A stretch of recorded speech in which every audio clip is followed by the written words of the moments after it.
Let's get back to our breaking news coming out of Northwest D.C. Fox 5 has been all over the story since it broke almost an hour ago. A student shot at Dunbar High School. That student was inside that school at the time. The school remains on lockdown this hour. Stephanie Ramirez first reported live on the scene and to break the news this morning with the update of that student who had been shot inside the school. Stephanie is there now. Let's check back in with her.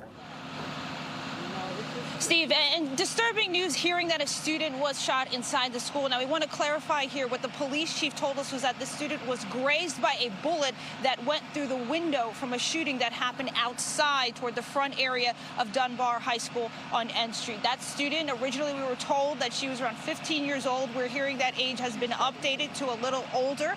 We are hearing she's still a teenager. Friends tell me she's 17 years old, and that's what an ANC commissioner here is also telling me as well. Nevertheless, a student inside her school building grazed by a bullet, shot as she's there for her school day. Now, this happened a little before 10 o'clock is what we're hearing so far. I do have, again, the ANC commissioner as well as a neighbor with me. I want to talk with the neighbor first.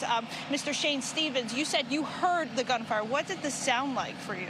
It sounded similar to automatic fire, rifle fire, about 20 to 30 shots while we're sitting there with the window open watching our kids. And so it was pretty obvious. So we knew immediately, we heard the sirens going off, that it was just routine gunfire. There's nothing. We're not used to this, or we are used to this, and we just really hope the USAO would actually prosecute the cases for once at historical lows at 47% instead of doing their job. So lots to unpack here. First, let's talk about the gunfire here. How do you know it's automatic? I've heard in Afghanistan, I've heard in military training. I've been in the service for over decades. Enlisted and in contract world, so it's pretty obvious, straightforward. And also, we've heard this many times around this area as well, which, again, back to the USAO. So. Yeah, pretty obvious. To hear this in a school building, as kids are in school. This is Truxton Circle. I've been in that school several times. I've talked to the 12th grade teachers, the 11th grade teachers, and counselors and everybody. And anything that happens in the school, they'll deal with.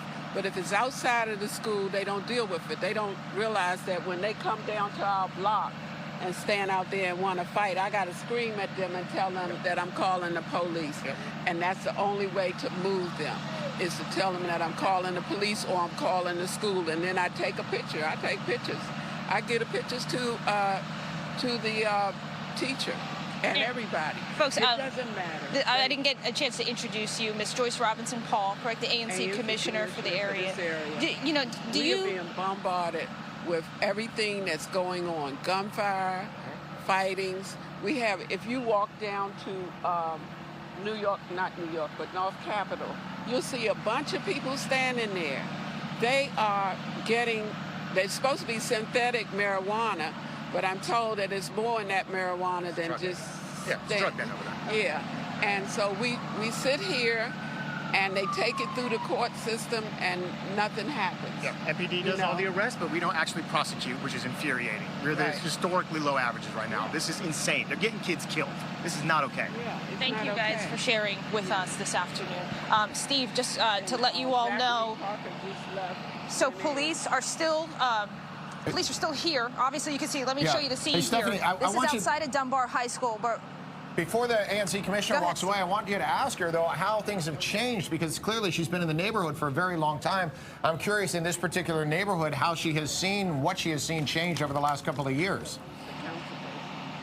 Absolutely. So my anchor, Steve, would like to know from you, Ms. Joyce, how things have changed in the neighborhood. You've been here for so long. I have lived here for 30 years, and all of my kids attended Dunbar, all 4 of them.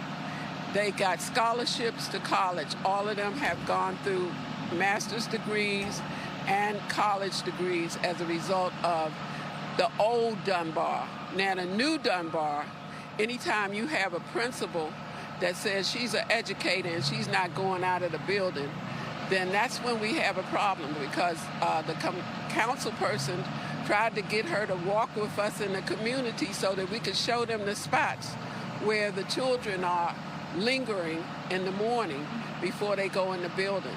Once they get in the building, they all drugged up. What kind of education can they get? I'm a grandmother and a mother, and I don't want to see this happen to a great school. It was one of the most prominent schools in D.C.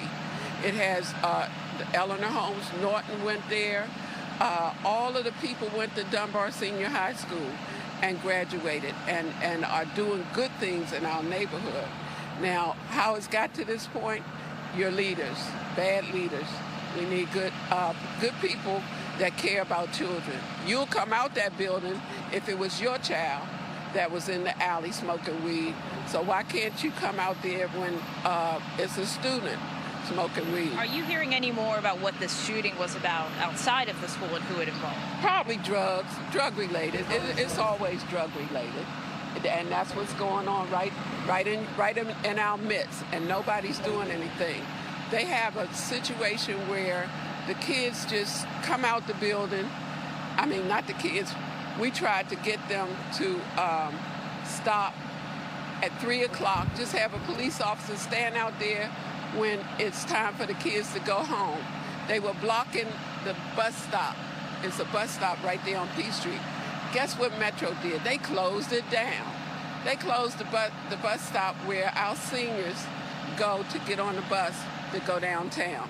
They got to walk either way down the street down here on North Capitol, or they got to walk. So their solutions are mute.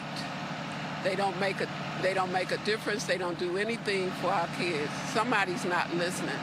We got too many people not listening. Well, hopefully somebody's listening to this right now. And Steve, just to recap for everyone, the school is on lockdown. The students are inside. One student was shot, grazed in the head with a bullet. There is going to be a news conference at some point on the other side of the school. Our colleague Lily Zhang is headed in that direction now, if she's not already there.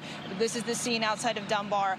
Incredibly disturbing as kids are trying to learn on what should be a smooth, easy coming to an end of the school year, really, as they get closer to that. Steve? Stephanie, thanks very much. Stay with us, Stephanie. We're going to stay on our coverage right now. Marissa Mitchell back with me here in the newsroom as well. As we have now entered Lion lunch hour, it is 11 o'clock. We'll get you to the lunch hour eventually, but right now we're covering breaking news out of Northwest D.C. Right in the area of Ann and North Capitol Street, Dunbar High School. A student apparently inside that school grazed by a bullet that was fired outside of the school and went through a window. As you see, Stephanie Ramirez is there. Stephanie, do you have any idea, first of all, as to what might have happened outside of the school? Second of all, you're there. We can see outside. We appreciate being able to get a better look there as to what's playing out right in front of you. Which side of the school or which part of the school the student was in? What can you tell us about what may have happened that led to this shooting that impacted a student inside Dunbar High School? And that's what we're still trying to learn. If you guys were tuned in just a little bit, the viewers got to hear one of the neighbors, Shane Stevens, who lives nearby, said he's been here for the past 4 years and has military experience, describing some 20 to 30 rounds of, when he says automatic, fully automatic, just it keeps going. This shooting happened somewhere on the unit block of N Street, right outside the school is what we are being told. Now, hold on for 1 second here. So where we are with the ANC Commissioner, who is sharing some more information in real time, but we know right now that police tell us they did not have an arrest right away. They did have a lookout. They were looking for what was described to be a black male wearing all dark clothing running toward New York Avenue.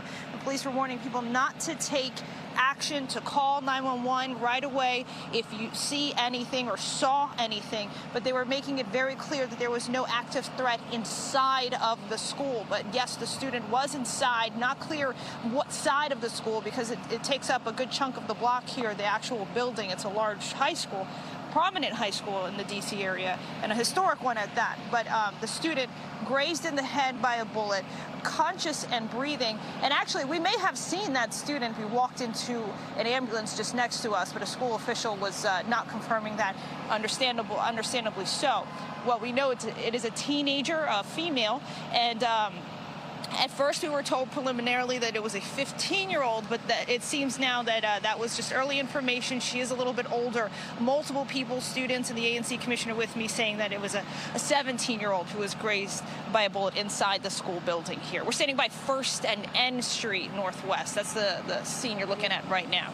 And Stephanie, this is Marissa here. I know you're still gathering all the details of the investigation, but I'm curious to know from the people that you've been speaking to at the scene, what do they want to see happen? Because this has been week after week of violence committed against youth, by youth in the D.C. area. Are you getting a gauge on what solutions they want to happen? I will ask Ms. Robinson-Paul right now. Mike, you know, we're talking about all of the violence that's been going on in the district. There's been many efforts to try and address this. What do you want to see change? What needs to happen for you? Well, first of all, in 2008, we did a resolution to build that facility up so it would house more children going into the playground to play. And then in 2023, I did a new resolution, and we voted for it. My ANC voted to have a rec center with a splash park, just so the kids can walk into this facility and go play. That's what kids do. They play.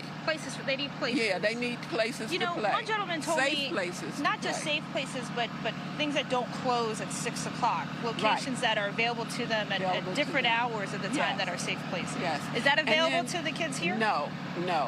They just built about 1,000 units of apartments right in the next block.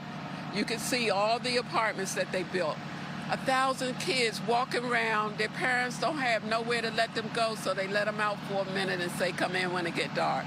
These kids are just, it's terrible to see this and not have a facility for our kids to play, a safe haven for our children to play. Do you feel safe in the community, and do you hear that from yesterday you said you don't. No, yesterday I had to move the kids off my street because they were getting ready to fight. And I said, I'm calling the police and I'm calling up to Dunbar. I know the teachers up at Dunbar. I'm going to call them. I'm going to take y'all picture. They ran when I told them I was taking their picture. I said, y'all can run if you want to, but if you come in front of my house, I'm going to call the police and the school and let them know to have somebody come and get y'all, because it doesn't make sense for y'all to disrupt our neighborhood. What was your reaction when you first learned that a student was shot inside the school? I told Zachary, I said, Zachary, 2 people got shot 2 weeks ago.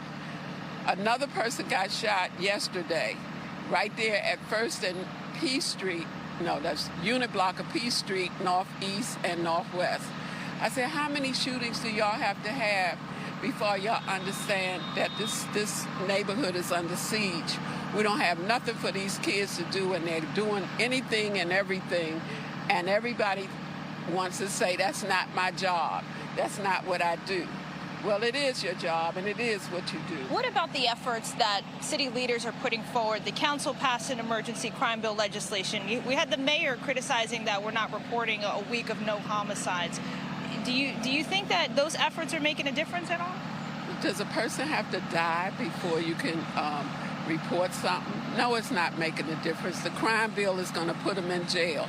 They let the older people out, and now the new young people are going back into the prison system. We don't want that. We want them to go to college. They can go to college at UDC almost for free.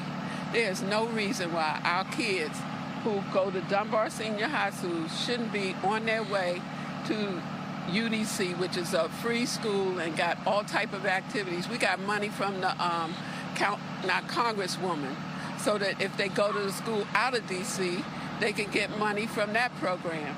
We don't want to see our kids go to jail. What about the kids? Do they feel safe? Do you get to talk to any of the students? No, they don't feel safe. I see them walking down. First, most of them walk on that side. When they walk on this side, then we know something's up. Then when they all go to fight, then we find out that it's something going on. We say, stop. Y'all need to stop it. Ms. Joyce, thank you so much. Guys, we are still reporting on this. A news conference expected soon. I'm going to send it back into you.